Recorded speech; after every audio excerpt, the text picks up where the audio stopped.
järgmisena paluksin lavale Kadi. Nii et Kadi, palun, lav on sinu. Tere! Tänan kõiki, kes on jaksanud päeva lõppu ära oodata. Mina olen siis viimane, kes võtab selle kõik, mis me täna targemaks oleme saanud kokku, siis väga praktiku ettevõtja pilgu läbi. Olen siis projekteerijate seast, peaprojekteerijana ja hetkel siin ühe täiesti tavalise digitaalehituse klastri liikmena rääkimaks teile seda, et mida see klaster üldse teeb ja mismoodi mina selle klastriga kui tavaline ettevõtja suhtestun. Kõigepealt natukene Esplanist. Esplan on tegelikult üks Eesti vanimaid peaprojekteerijaid, et me oleme juba 28 aastat tegutsenud. Mina ei ole seal 28 aastat tegutsenud. Tulin 2,5 aastat tagasi projekteerimisse.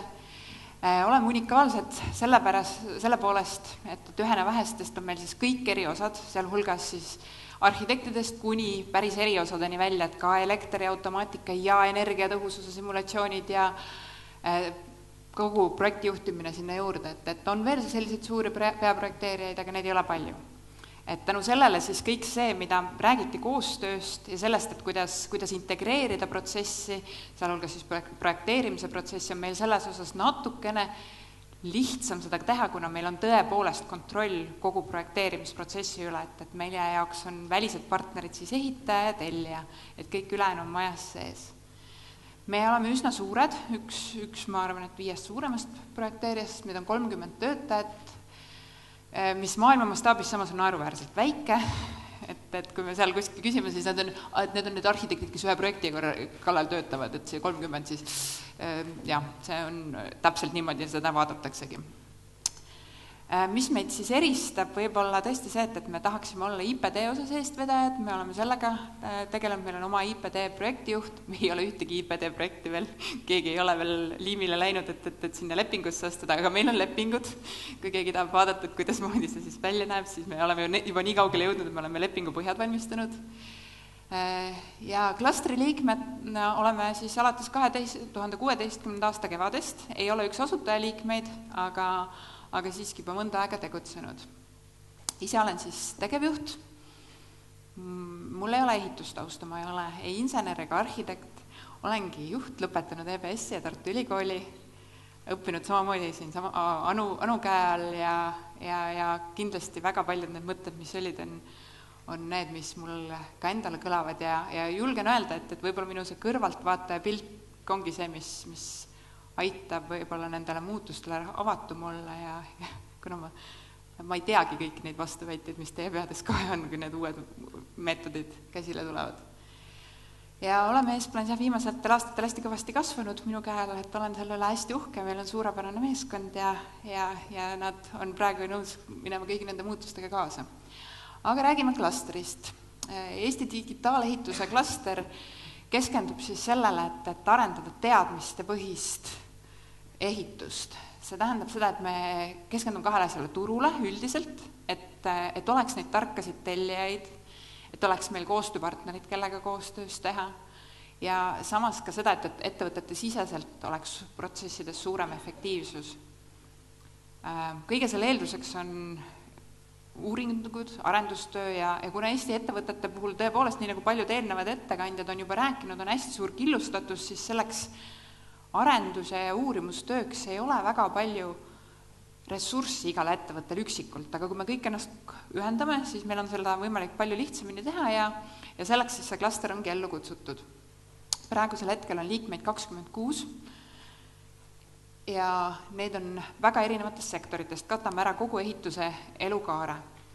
Meil on kinnisvaraarendajaid, näiteks ELL kinnisvara, meid on kõige rohkem on arhitekte, inseneri ja konsultante, neid on lausa 11 ettevõtet.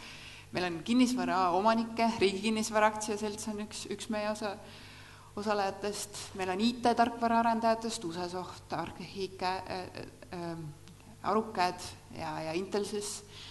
Tallinna Tehnikakõrgkool, TTÜ on meil juures, et anda teadusmaailmas parimatest innovatsioonidest panus ja ka omavalitsustest, et praegu üritame Tallinna linna rohkem integreerida, aga praegu on meil Väätsa omavalitsus on täiesti nimekirjas. Kes tahaks rohkem kuulda siis või näha, meil on seal videod ja selgitused on meie siis klastri kodulehel klastrite liikmete nimekiri ei ole piiratud, et me oleme kasvanud, kui klaster asutati, oli liikmeid alla 20, praegu on neid 26 ja oleme järjepidevalt kasvanud. Ehitajatest on meil ehitustruss, kes alles hiljuti liitus, loodame, et muutume siis ka tõesti nende päris ehituse peatöövõtjate osas populaarsemaks nii-öelda ja nad tulevad rohkem igapäevaste tegevustega kaasa. Aga mida me siis teeme ja mida need tegevused, mida see klaster on teinud, praeguseks on siis, kuidas nad on mõjutanud meie keskkonda? Ma julgen öelda, et kui me räägime klastri liikmetega omavahel, siis kõige suurem ja olulisem asi, mida on öeldud, et mida klaster on Eestis ellu kutsunud, on selle, et ettevõtted on hakanud omavahel rääkima. Meil on tekkinud kommunikatsioon, et need inimesed, kes varem olid niimoodi konkurendid, kui sattusid restoranis ka kõrval laudades, siis igaks üks rääkisid natuke vaiksema häälega, mine sa tea, mida nad kuulevad. Me istume nüüd laua taga, me räägime sageli päris otseselt igasugustest teemadest, mis mõnikord, mis jah, ma arvan, julgen öelda, et paar aastat tagasi tundus mõeldamatu, et me nendest üheskoos räägime. Ja tänu sellele, et me räägime, ongi meil loodud eeldused selleks sisulisemaks koostööks. Just täpselt nii, nagu meie eelnevad ettekandjad seda ette tõid, et see usaldus on kõige alus ja kui ma tooksin võib-olla sellise õppetunni või koha, mida teeks tagantjärele paremini, siis klaster venitas selliste pehmete tegevustega, lihtsalt kokkuistumistega, maha rääkimisega, inimeste üksteise tundma õppimisega liiga kaua, et meie esimese see usalduse tekke võttis liiga kaua aega, sest oleks võinud kiiremini teha, aga eestlane on tavaliselt selline loom, et me tahaks midagi ära teha, me ei taha lihtsalt maha istuda ja rääkida, üksteist tundma õppida, no kes raatsib oma kallist tööaega selle peale kulutada, aga tegelikult oleks pidanud ja tagantjärgi tarkusena teeksime kindlasti varem seda. Ja nii nagu eelnevad ettekandjad ütlevad, tegelikult iga meeskond algab sellest, et tuleb omavahel luua need suhted, see ongi suhete loomine ja selleks tuleb aega võtta. Aga nüüd me siis tõesti jagame informatsiooni, kohati veel ikka sosistades, ikka öeldes, et ärge unustage, et see on äärmiselt delikaatne. Me jagame ettevõtete siseselt protsessikaarte, checkliste, mudeleid, template'e ja see on suur samm edasi selleks, et see killustatus väheneks, et efektiivsus suureneks, et õppida teiste vigadest, mitte et kõik peaksid ise oma vead ära tegema, sest meil tõesti Eestis ei ole nii palju seda ressurssi, et ise neid vigu teha. Kole kalliks läheb. Ja mida me oleme mõistnud on see, et kuigi me oleme mõnes mõttes konkurendid, me toimitame siin kõik väikesel Eesti ühisturul, kus praegu on küll tööd piisavalt, aga varsti seda ei ole ja me kõik teame seda, siis maailma mastaabis globaalsel turul oleme me tegelikult koostööpartnerid, meil on ju siiski kõigil üsna palju ühist ja kui me saame enda koostöö toimima, me saame omavahelise usalduse paika ja ka oma töömeetodid ja töövahendid, tarkvarad ühtlustatud, siis me võiksime olla väga tugevad ja väga head. Et just ekspordi mõistes me näeme seda tugevust ja ütleme nii, et mida aeg edasi, seda rohkem me tajume seda, et see ei ole ainult ekspordiga nii. Et igal ettevõttel on oma tugevused ja nõrkused ja mitte ainult selles osas, et kellelgi on rohkem ressurssi ühes valdkonnas või teises, aga on mingisugused kogemused näiteks koolide lasteaedade vallas või siis, Esplan näitel, meil on siis just see energiatõhususe simulatsioonid ja sellealane kompetents. Ja vaikselt hakkab toimuma ka see, et see jää hakkab sulama ja ettevõtted teevad omavahel ka koostööd ka siin Eesti turul, Eesti projektide puhul. Ja see on suur samm edasi ja ma arvan, et klastrile tuleks selle eest kõvasti tänulik olla. Mida me veel oleme teinud? Oleme käinud õppereisidel. Eile maandusin, tulin tagasi Singapurist. Eelmine aasta käisime Ameerikas, läänerannikul siis Silicon Valley's, San Francisco's ja LA's õppimas parimaid praktikaid. Sel aastal oli see siis Singapuris. Võib-olla põgusalt meie reisist ka, et sinna oli kaasatud 26 liiget Eesti delegatsiooni, seal hulgas mitte ainult klastri inimesed, vaid siis ka MKM-ist, ehituse asekantsler Jüri Rass, kes oli eelmine klastri juhatuse liige, aga nüüd liikus edasi, et anda meie tegemistele rohkem kaalu. Meil oli kaasas Tallinna linn, Tallinna Sadam, ehitusettevõtetest Mercor, Nordecon, Astlanda, ehitustrust, et me see seltskond, kelle me sinna viisime, on palju laiem ja see ongi just selleks, et kui me areneme, kui me seame need sihid, et kuidas paremini teha, kuhu Eesti ehitussektor liigub, et me ei oleks üksi, vaid me oleksime koos ja isegi kui sa ei ole selles klastri nimekirjas, et me sellegi poolest vaatame seda ehitusturgu tervikuna, me vaatame kogu ehituse elutsüklit ja püüame näidata, et kuhu me tahame välja jõuda. Sealjuures Singapuris oli palju selliseid asju, mida vaadata ja mõelda, et see tõesti võikski see eesmärk olla. Samas nägime ka palju seda, et me oleme ise sama kaugel, et midagi hirmsat ei ole juhtunud, Eesti liigub õigel teel. Sellised õppetunnid, mis vääriksid võib-olla väljatoomist, on see, et Singapuris on valitsus aru saanud, et selliste muutustega toimetulek on raske, see võtab lisaressursse, et see ei ole iseenesest toimuv ja nende muutuste kiirendamiseks peavad ettevõtted kas need lisaressursid leidma või peab keegi need lisaressursid sinna panema. Ja Singapuris on otsustanud riik kogu seda BIM-ile üleminekut, liinile, virtual design managementile üleminekut toetada, et seal on päris suured toetused, 50–70%, mis riik paneb lisaks, et palun näidake, et kuidas te teete ja need faasid on juba kestnud mõnda aega ja praegu nad jõuavad sinna, et toetatakse ainult neid projekte, kus koostööl on pandud hästi suur rõhk. Et see koostöö aspekt on hästi oluline. Rääkides üldistest trendidest maailmas, siis proptechid on uued fintechid, on nagu ütlemine, et ehk siis kinnisvara on see valdkond, kus ei ole veel leitud oma Skype'i või TransferWise'i või Alibabad, et meie see suur infotehnoloogiline revolutsioon on veel olemata, et me alles jõuame sinna, et meie see suur hüpe tuleb. Ma tahaks loota, et me oleme juba selle revolutsiooni ääre peal. Eesti võiks ju sellest omamoodi oma rolli mängida, nii nagu me tegime seda telekommunikatsioonis. Meil siin seda veel tunda ei ole nii väga, aga tõesti see hakkab usast peale. Silicon Valley's oli seda juba, Singapuris natukene vähem, aga kõik võimalikud IT-lahendused on kindlasti sõiduvees ja neid pakutakse järjest. Virtuaalne koostöö riikide vahel, see globaliseerumine on kindlasti teema. Mida siis veel? Kõik tahavad hästi näha, et aga näidake meil numbreid, et mis siis nagu paremaks läheb. Et mulle meeldis väga üks Singapuri arhitektide, ID-arhitektid esitluses üks number, kus nad olid võrrelnud kahte projekti, kus siis oli käed 2D-joonistelt, BIM-joonistele üleminek, et mis siis reaalselt projekteerijate jaoks muutus. Ehk siis mitu tundi läks efektiivsemaks siis see reaalne projekteerimisprotsess, kvaliteedikontroll, joonised ja siis hanke kokkupanemine. Singapuris on alates kõigil projektidel, mis on suuremad kui 5000 ruutmeetrit, on rakendatud automaatselt see, et tuleb esitada BIM-mudel. Et neil ei ole enam pääsu, et see on nüüd sinnamaani jõudnud. Ja see oli lihtsalt üks viis. Ma siiski võtaksin seda reservatsiooniga, et nii nagu siin ka varem oli, et kui me tahame liini kasutada, kui me tahame mängida rohkem erinevaid võimalusi läbi, siis võib juhtuda, et see võit ei ole just projekteerimises nii, vaid on kogu elutsükli peale jaotub see võit. Aga see on siiski üks näide, kus on numbrid ja vahel on numbrid väga head selleks, et aru saada, mida me teeme, kust see võit või kaotus siis tuleb. Mulle üleüldiselt meeldis see, et seal väga palju jälgiti ja analüüsiti, et aga mis siis juhtus, mida ma julgustaksin võib-olla siis just ka mõeldes ülikoolide ja üliõpilaste peale rohkem tegema, et meil on palju lihtsam neid muutusi iseendale selgitada, kui me suudame selle võrdlusmaterjali teha, et seal oli hästi palju neid protsenti jooksis läbi, et me võidame ja mida me üldse mõõdame, et see on nüüd hea küsimus, et kuidas me mõõdame seda ehituse lisandväärtuse kasvu, et kas me mõõdame seda, et kui suur on ettevõtete kasum inimese kohta, töötaja kohta, et sellisel juhul lihtsalt tõstame 2 korda ehitushindasid ja juba ongi korras.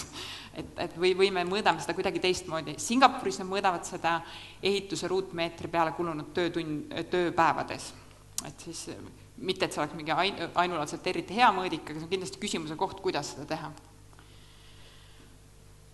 Veel üks märksõna, mis jäi kõlama, oli parameetriline disain, millest on ka kindlasti kõik kuulnud, mida ka meil siin õpetatakse ja millest lähtuvalt kindlasti mina juba otsin enda meeskonda selliseid arhitektprogrammeerijaid või insenerprogrammeerijaid. Ja kui muidu minu info välja, on Eestis seda rohkem kuvatud selle mõttega, et me saame teha väga ägedaid ehitisi, kalleid ehitisi, mille jaoks meil Eestis tegelikult väga raha ei ole, siis see, mida mulle näidati parameetrilise disaini näidistena seal Singapuris, oli küll hästi praktiline. Et leiti projektide puhul see osa, mis kordub igas projektis või mida sageli läheb, näiteks autoparklad on peaaegu igas projektis ja näidati, kuidas parameetrilise disaini abil sa saad katsetada erinevates kruntides parkimiskohtade paigutus, kus sul jääb võimalus muuta ainult parameetrid ja see, mis võtaks arhitektil muidu terve päeva, saab tehtud paari hiireklikiga. See oli päris äge. Või siis parkla autode peale sõitmised, muud sellised, mis nagunii korduvad projektist projekti. Ja just parameetriline disain teeb võimalikuks need simulatsioonid selle energiatõhususega mängimise. Sellepärast, et kui sul on mingid põhimõtted paigas, siis see disain, see päiksevarjestus ja materjalide kasutus varieerubki vastavalt selle parameetriliselt disainile, et kes veel ei tea, mida nad õppida tahavad või millesse nad keskenduda tahavad, mina soovitaksin kõigile kindlasti seda märksõna silmas pidada. Nüüd ma panin ekraanile midagi väga olulist. See on siis nüüd väga innovaatiline dokument, mis määrab meie ehituse tulevikku. See on üks dokument, mis sai klastri meeskonnatööde käigus Singapuris allkirjastatud. Me sättisime paika seda, et kuhu me jõuda tahame. Väga siit lugeda ei saa, seda sa lugeda saate meie pressiteatest, kus on see kõik pandud ilusasse kirja. Aga see ongi see, et võib-olla näidis, et kuidas mõnikord väga tähtsad ja väga suured asjad saavad alguse väga lihtsate vahenditega, et oluline on eesmärk, mitte alati mingisugused peened vahendid või mindmapid, mida selleks kasutatakse. Täpselt niimoodi ta sündis. Siin ongi siis kõik need MKM-i allkirjad, ehitusettevõtjate allkirjad päriselt peal. Et ma olen ise väga uhke, et see sündis, palun kõik lugege pressiteadet. Me liigume selles suunas, et Eesti ehitussektor oleks maailmas üks suunanäitaja. Ja üks trend veel, midagi rõhutasid täna kõik ettekandjad, mida Singapuris väga palju rõhutati, et meil kõik algab ja lõpeb inimestega, et ükskõik kui ägedaid programme, ükskõik kui ägedaid metodoloogiaid, meil on lõppkokkuvõttes on kõik kinni inimestes. Ja me peame alustama inimestega, me peame rääkima oma meeskondadele jaoks aega leidma, neid arendama. Mina ise tulen tegelikult, minu taust on HR, inimressursi juhtimine ja meie tegeleme päris teadlikult sellega, et me profileerime inimesi, teeme teadlikult meeskondade kokkupanekut, püüame leida seda, mis on igal inimesel see, mis tal silma särama paneb. Ma usun, et see on üks valdkond, mis kõik need, kes olid oma PIM-i implementeerinud juba ja kõik, mis oli käima saanud, nemad ütlesid, et järgmine teema on meil see, et kuidas me inimestega tööd teeme, et ma arvan, et see on tulevikku vaadatuna hästi oluline ja hea teema, millega ma tänase päeva lõpetan. Ja ootan siis teie küsimusi, kas kohe praegu või kui midagi pärast tuleb, keegi tahab midagi täpsustada, siis minu meili aadressile.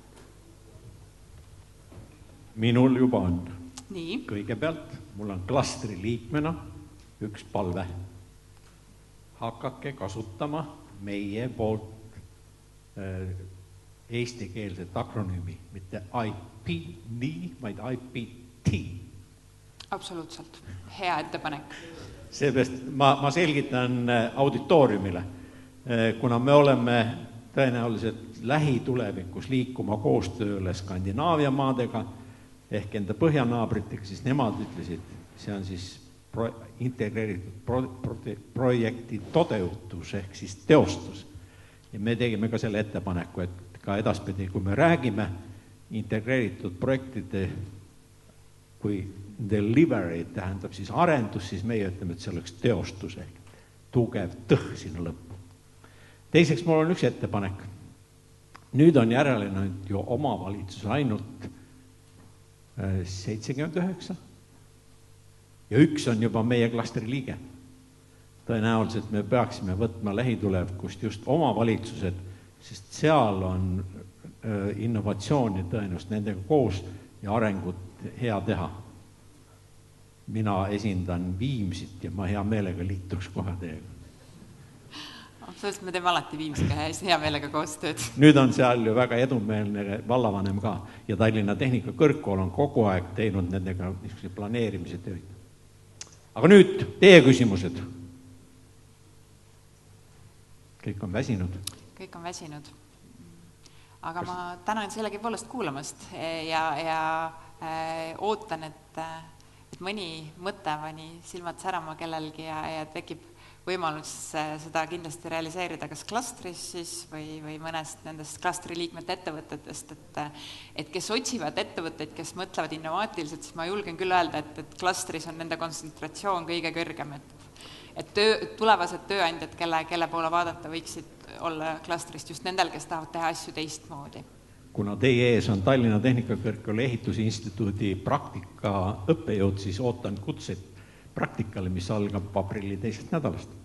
Jaa, kindlasti esitame oma küsimused ka, missuguseid inimesi meil vaja. Meie ettevõttes on päris palju Tehnikakõrgkooli lõpetajaid, oleme nendega väga rahul ja ootame nendele lisandust. Aitäh teile! Nüüd aga siis